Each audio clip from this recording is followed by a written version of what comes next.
एक बार फिर सभी को नमस्कार। मैं vocational teacher retail Mandeep Kumar आपका अपनी इस वीडियो में फिर से स्वागत करता हूं। और आज का जो हमने लेसन लिया है वो 10th क्लास की फर्स्ट यूनिट का थर्ड लेसन है, जिसका नाम आप यहाँ पे देख पा रहे हो सामने, respond and communicate appropriately to customers. देखिए लेसन का नाम जैसा आप देख पा रहे हो, रिस्पॉन्ड का अर्थ होता है जवाब देना। कोई भी अगर कस्टमर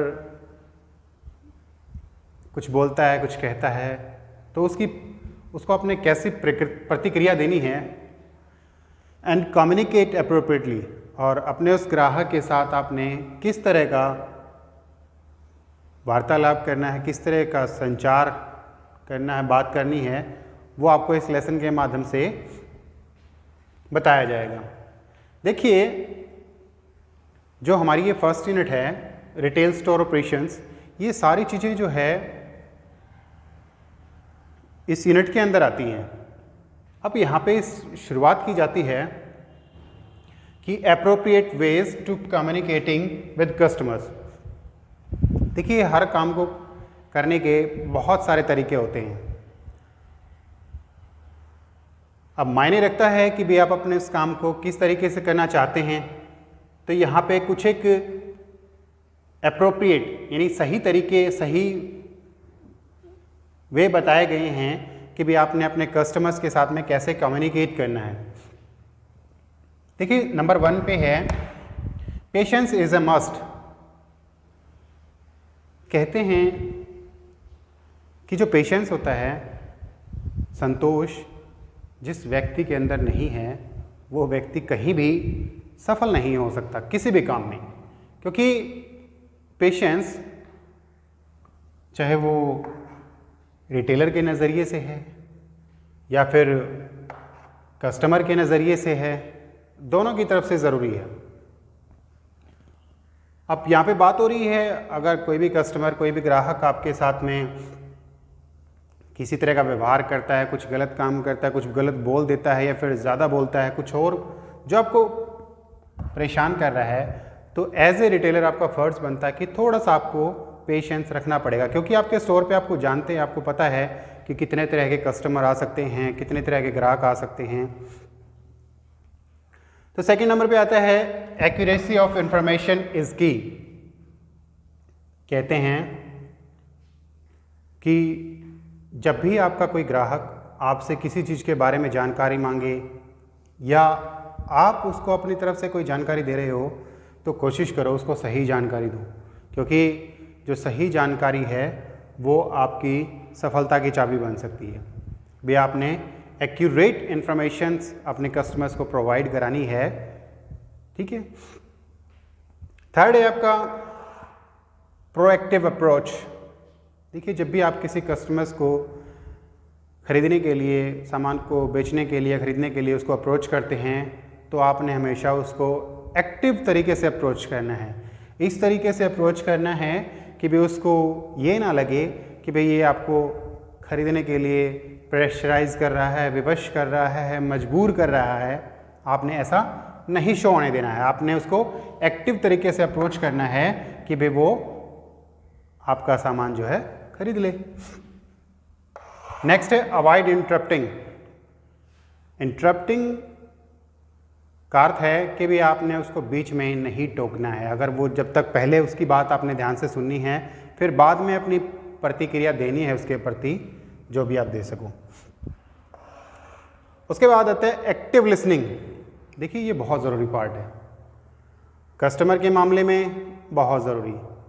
भाई आपने अपने ग्राहकों को अच्छी प्रकार से पहले सुनना होगा, उसके बाद आपने कोई भी प्रतिक्रिया देनी है, कोई जवाब देना है या कुछ बताना है उसको, तो वो बाकी काम बाद में। तो पहला काम आपने क्या करना है, अपने कस्टमर्स को ध्यान से सुनना है। देखिए ये कुछ एक पॉइंट आउट किए गए हैं तरीके यहाँ पे, जिसमें आप इनकी सहायता से अपने कस्टमर्स के साथ में एक अच्छी प्रकार से, एक अच्छे तरीके से कम्युनिकेट कर सकते हो। नेक्स्ट आता है respond customer question and comments. देखिए, ग्राहक जो होते हैं भगवान का रूप होते हैं।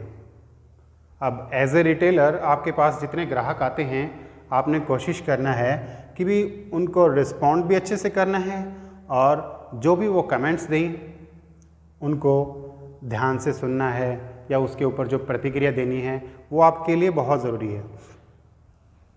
देखिए, कुछ एक कस्टमर्स ऐसे होते हैं जो चाहते हैं कि उनको ध्यान से सुना जाए और उसके हर एक बात पे उसको रिस्पॉन्ड किया जाए, या फिर जो उसने कमेंट्स किए हैं उसके बारे में भी एक रिटेलर जो है उसको रिस्पॉन्ड करे, उसको बताए, उसके हर एक काम के ऊपर प्रतिक्रिया करे, उसको अच्छा लगता है।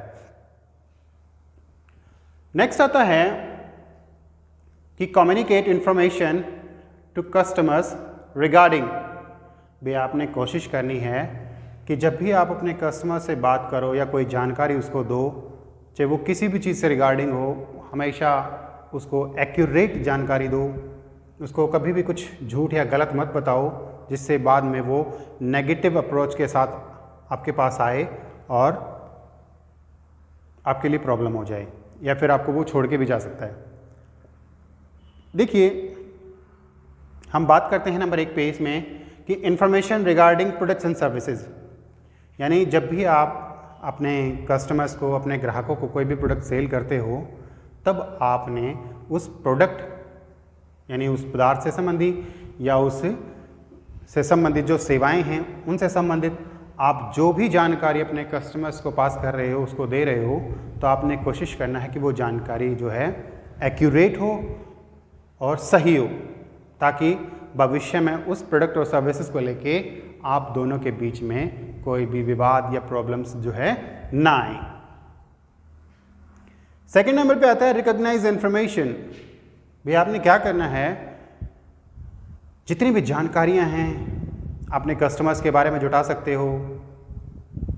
मैक्सिमम नंबर ऑफ इंफॉर्मेशंस जो आपने पहचाननी है, इकट्ठा करना है, ताकि आप अपने कस्टमर्स को अच्छी प्रकार से पहचान पाओ, या फिर जो वो चाहता है उसकी सारी ज़रूरतें जो है आप उसके बिना बोले ही आप उसकी ज़रूरतें जो है पूरी कर पाओ। इस की वजह से आप जो है भविष्य में अपने ग्राहक के साथ में अच्छे संबंध बना सकते हो, अगर आपको आपके ग्राहक के बारे में सारी जानकारी जो है आपके पास उपलब्ध है तो।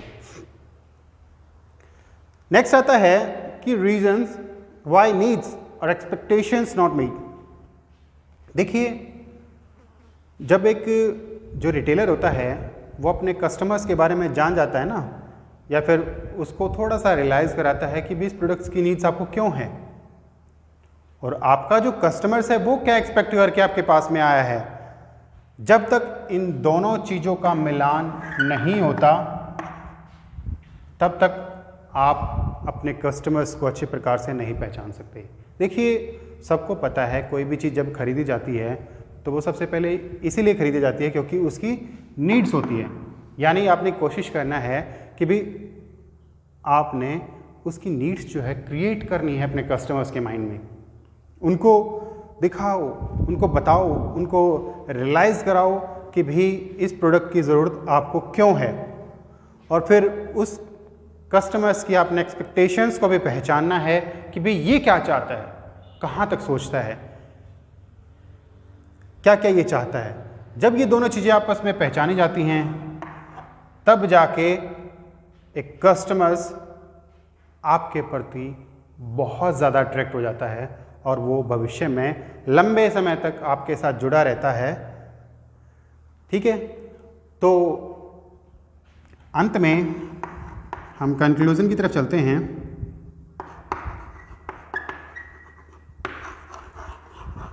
तो हम कह सकते हैं कि हमने इस लेसन के माध्यम से ये सीखा कि भाई आपने अपने कस्टमर्स को कैसे रिस्पॉन्ड करना है, या फिर उसके साथ किस तरह का कम्युनिकेशंस आपने करना है। अब यहाँ पे कुछ एक कम्युनिकेटिंग के वे बताए गए हैं, कम्युनिकेशन के वे बताए हैं, जिनको यूज़ करके आप लोग अपने कस्टमर्स को अट्रैक्ट कर सकते हैं। उसके बाद कोशिश करना है कि भी आपने अपने ग्राहक की हर क्रिया पे प्रतिक्रिया करनी है, आपने उसको रिस्पॉन्ड करना है हर मामले में, या फिर उसके कोई क्वेश्चंस हो तो उसका भी आपने आंसर देना है, या कोई कमेंट्स है तो उसका भी आपने जवाब देना है। उसके बाद जितना भी हो सके आपने मैक्सिमम अपने कस्टमर्स के बारे में जानकारी इकट्ठी करनी है और उनको अपने काम में इस्तेमाल करना है। तो यही इस लेसन का सार था, अंतिम सार था, जिसकी मदद से आप लोग समझ पाए कि रिटेल स्टोर ऑपरेशंस में आपने अपने कस्टमर्स को किस प्रकार से रिस्पॉन्ड करना है और किस प्रकार से कम्युनिकेट करना है। Thank you so much. Thank you.